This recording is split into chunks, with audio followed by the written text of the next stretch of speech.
Wala na ka na. Oo talaga. Akalaan. Akalaan na. Magkakaroon ako ng celebration sa birthday. Pagpunta ko ng Dubai, narinig na ang papa.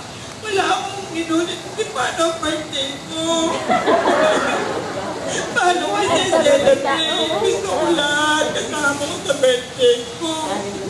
Sabi ko, alano, mga kapitbahay, classmate ko, paano? Ito talaga, ang ganda nagkaroon nga ng news. Pumuntaan ako kay Rio. Malaman ko mag-asawa. Wala na yung birthday ko. Hindi ko na inisip yung birthday ko. Inisip ko kung paano yung anak ko. Kaya, sa may ko na talagang wala na. Ano umaga yung asawa ko gusto attend ng pesta ko dito sa Balite. Sabi ko ayaw ko dahil gusto ko mag-stay na lang sa bahay. Madami kasi akong trabahoin sa bahay. Gusto niya pumunta. Gusto pa niya mag-long sleep. Sabi kay Papa, pagpunta natin doon, kakawanan ka lang dahil ang init-init naka-long sleep ka. Talagang yamot po ako. Alam ng dalawang anak na. Tapos umawa ako na may iyamot na asawa ko. Hanggang sa aalis na nagpapalansya pa yung long sleep niya. Talagang wala po ako. Wala po sumagit sa isip ko na magkakaroon ko ng ganitong celebration. Kaya po, malilimutan itong event na ito. Mabog na po ako.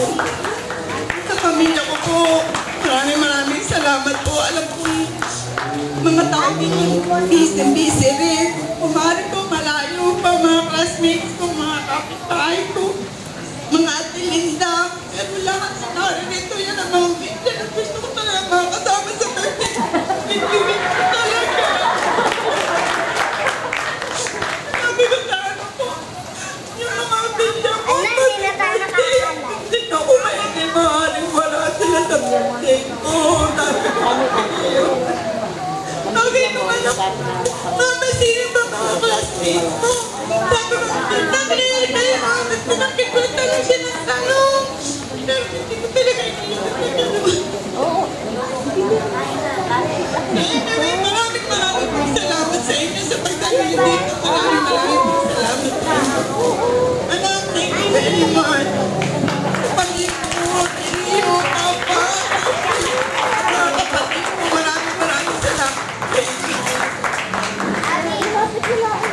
Siguro naman hindi ka na magagalit. Pag hindi nagalit pa, napakamagalitin mo na talaga.